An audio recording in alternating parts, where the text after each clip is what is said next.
Welcome back. I think I have lipstick on my teeth. That was nice.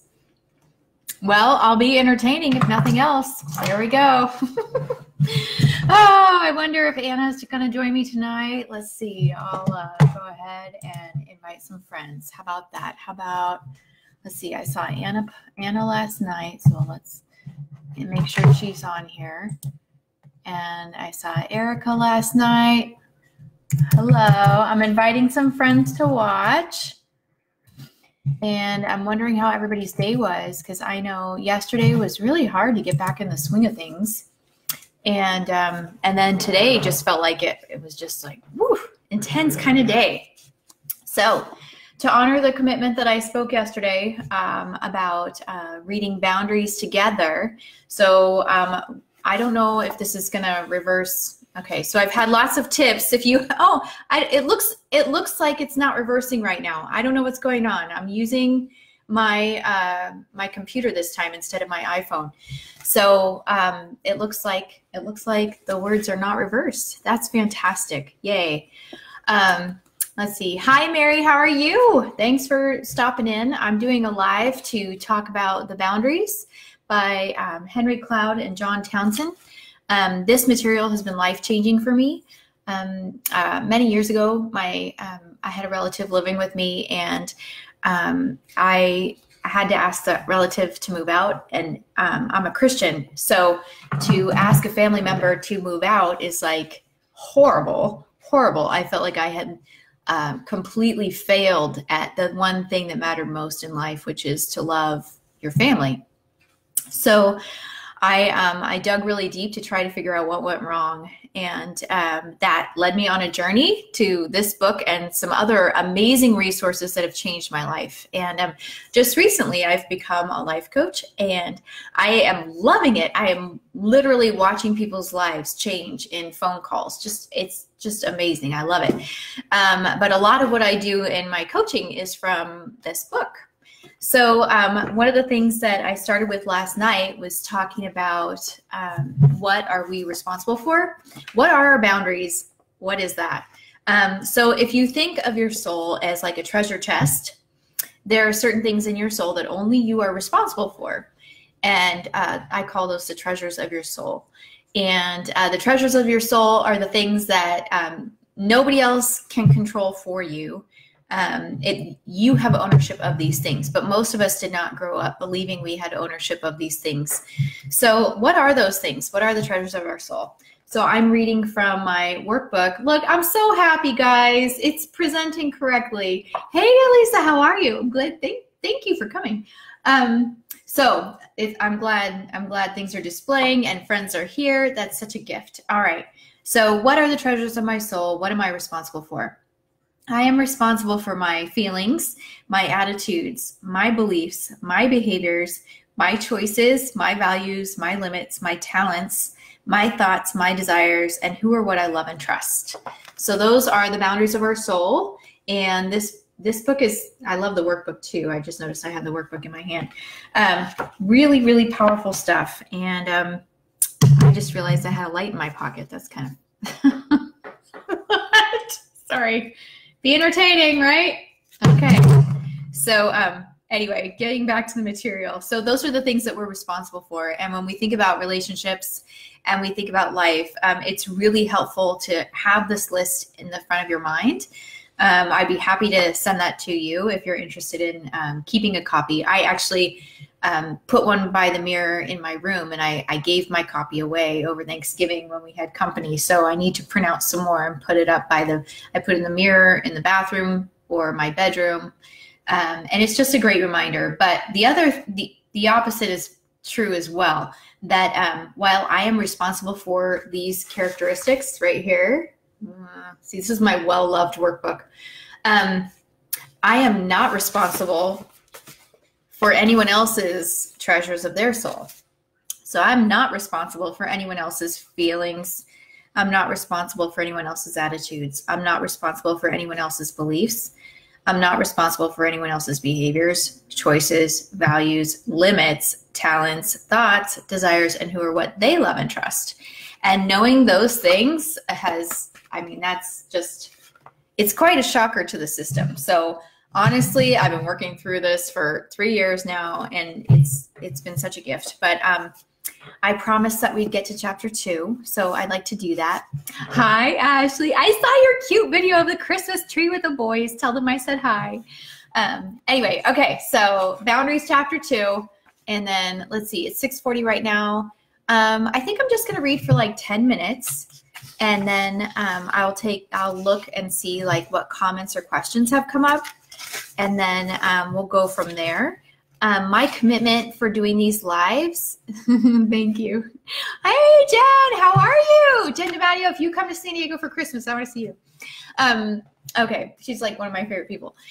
Jen actually introduced me to homeschooling. Wow, we're going way back. Okay, we'll have to talk about that another time. But for right now, Boundaries chapter 2 for 10 minutes. Here we go. Okay, what does a boundary look like? The parents of a 25-year-old man came to see me, Henry, with a common request. They wanted me to fix their son, Joshua. When I asked where Joshua was, they answered, "Oh, he didn't want to come." "Why?" I asked. "Well, he doesn't think he has a problem," they replied. "Maybe he's right," I said, to their surprise. "Tell me about it." They recited a history of problems that had begun at a very young age. Joshua had never been quite up to snuff in their eyes. In recent years, he had exhibited problems with drugs and an inability to stay in school and find a career. It was apparent that they loved their son very much and were heartbroken over the way he was living. They had tried everything they knew to get him to change and live a responsible life, but all had failed. He was still using drugs, avoiding responsibility, and keeping questionable company. They told me that they had always given him everything he needed. They supported him financially at school so he wouldn't have to work, and he would have plenty of time for study and social life. Then he flunked out of one school or stopped going to classes. They were more than happy to do everything they could to get him into another school where it might be a better fit for him. After they had talked for a while, I responded, "I think your son is right. He doesn't have a problem." You could have mistaken their expression for a snapshot. They stared at me in disbelief for a full minute. Finally, the father said, "Did I hear you right? You don't think he has a problem?" "That's correct," I said. "He doesn't have a problem. You do. He can pretty much do whatever he wants, no problem. You pay, you fret, you worry, you plan, you exert energy to keep him going. He doesn't have a problem because you have taken it from him. Those things should be his problem, but as it now stands, they are yours. Would you like for me to help him to have some problems?" Well, they looked at me like I was crazy, but some lights were beginning to come on in their heads. "What do you mean, help him have some problems?" his mother asked. "Well," I explained, "I think that the solution to this problem would be to clarify some boundaries so that his actions cause him problems and not you." "What do you mean boundaries?" the father asked. "Well, look at it this way. It is as if he's your neighbor who never waters his lawn. But whenever you turn on your sprinkler system, the water falls on his lawn. Your grass is turning brown and dying, but Joshua's looks great. But Joshua looks down at his green grass and thinks to himself, 'My yard is doing fine.' That is how your son's life is. He doesn't study or plan or work, yet he has a nice place to live, plenty of money, and all the rights of a family member who is doing his part. If you would define the property lines a little better, if you would fix the sprinkler system so that the water would fall on your own lawn, and if he didn't water his own lawn, he would have to live in dirt. He might not like that after a while. As it stands now, he is irresponsible and happy, and you are responsible and miserable. A little boundary clarification would do the trick. You need some fences to keep his problems out of your yard and in his, where they belong." "Isn't that a bit cruel? Just to stop helping like that?" the father asked. "Has helping him helped?" I asked. His look told me that he was beginning to understand. Invisible Property Lines and Responsibility, page 31 in the Boundaries book. In the physical world, boundaries are easy to see. Fences, signs, walls, moats with alligators, manicured lawns, and hedges are all physical boundaries. In their differing appearances, they give the same message. This is where my property begins. The owner of the property is legally responsible for what happens on his or her property. Non-owners are not responsible for the property. Physical boundaries mark a visible property line that someone holds the deed to. You can go to the county courthouse and find out exactly where those boundaries of responsibility are and whom to call if you have business there. In the spiritual world, boundaries are just as real, but often harder to see. The goal of this chapter is to help you define your intangible boundaries and to recognize them as an ever-present reality that can increase your love and save.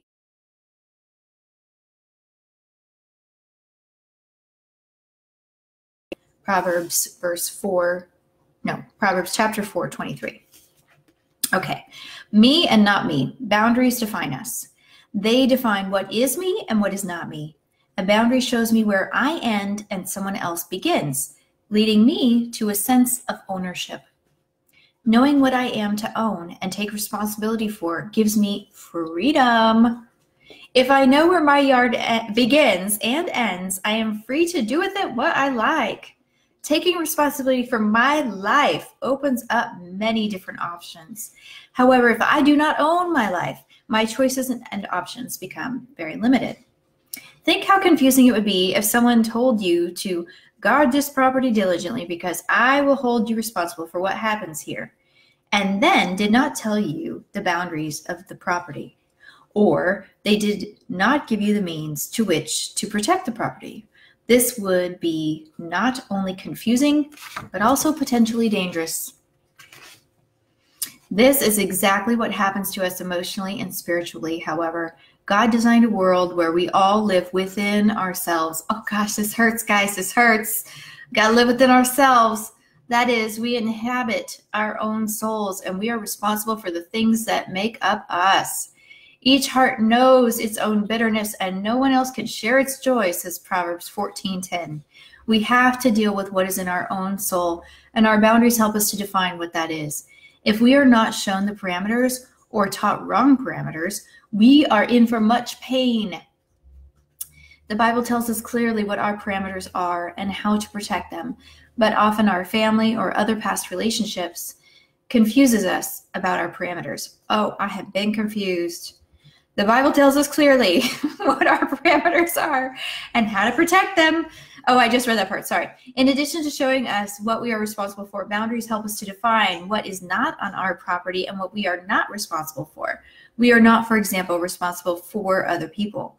Nowhere are we commanded to have other control, although we spend a lot of time and energy trying to get it. 2 and 4. We are responsible to others and for ourselves. Carry each other's burdens, says Galatians 6:2, and in this way you will fulfill the law of Christ. This verse shows our responsibility to one another. Many times others have burdens that are too big to bear. They do not have enough strength, resources, or knowledge to carry the load, and they need help. Denying ourselves to do for others what they cannot do for themselves is showing the sacrificial love of Christ. This is what Christ did for us. He did what we could not do for ourselves. He saved us. This is being responsible too. On the other hand, Galatians 6:5 says, each one should carry their own load. Everyone has responsibilities that only he or she can carry. These things are our own particular load that we need to take care of daily, like responsibility for and work those issues out. No one can do certain things for us. We have to take ownership of certain aspects of life that are our own load. I've been reading for 10 minutes. I don't know. I lost my timer. I should have asked my husband. My husband's over there. I should have asked him to keep the time for me. All right. Let's see. Where am I at this point, guys? Have I been reading for 10 minutes? Hi, Lindsay. We're talking boundaries. Oh, they're so much fun. Okay, I'll read a little bit more and then I'll pause. Let's see. last line was, no one can do certain things for us. We have to take ownership of certain aspects of life that are our own load. The Greek words for burden and load give us insight into the meaning of these texts. The Greek word for burden means excess burdens, or burdens that are so heavy that they weigh us down. These burdens are like boulders. They can crush us. We shouldn't be expected to carry a boulder by ourselves. It would break our backs. We need help with the boulders, those times of crisis and tragedy in our lives. In contrast, the Greek word for load means cargo, or the burden of daily toil. This word describes the everyday things we all need to do. These loads are like knapsacks. Knapsacks are possible to carry. We are expected to carry our own. We are expected to deal with our own feelings, attitudes, and behaviors, as well as the responsibilities God has given to each one of us, even though it takes effort.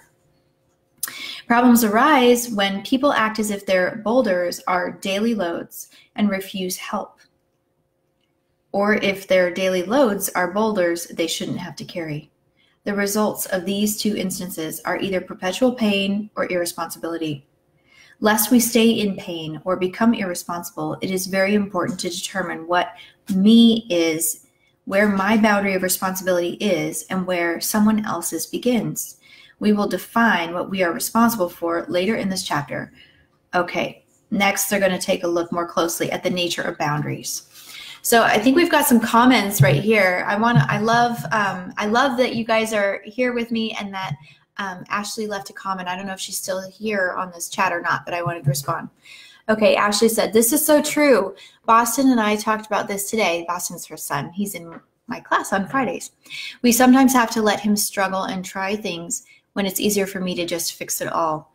It's not because I don't love him and can't do it myself. That would be easier in the moment, but it's so that he is responsible in the future years. Oh, that's so good. Yay, I love this. This will reinforce that discussion today too. Oh, that's awesome. Oh, good. Ashley, you're here. That's exactly it. That's exactly it. There was a homeschooling lady, Carol Joy Side, who's like my all-time favorite. And she says, never do for your children what they can do for themselves. And I'm actually going through a whole season right now where I'm like, there have been a lot of areas where I feel like I need to show my older children some extra love. And so I'm doing more for them than I normally would, but it won't stay that way. But I've told them, like, I'm trying to model for you some areas that I haven't done well as a parent. And so I want you to see that. And anyway, going from there. So if anybody else has questions or comments so far, we can talk about that. I have a few more minutes before I'm going to end the Facebook Live. Hi, Lisa. Glad you're here. Anna, you made it. Good. Okay. You'll have to get the replay. I haven't gone that far, Anna. Don't worry. I've just gone a little bit into it. This is chapter 2. What does a boundary look like? And it gave an example, and then it talks about invisible property lines. That causes problems.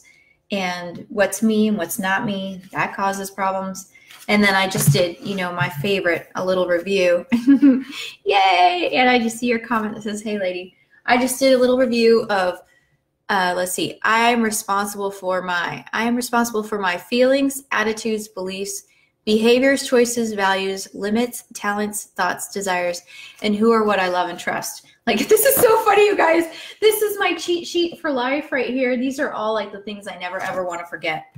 So if anybody has any comments, I'd love to talk more about that. Does anybody have any comments so far? Should I read a little bit more maybe? I know there's a delay, so I'm open.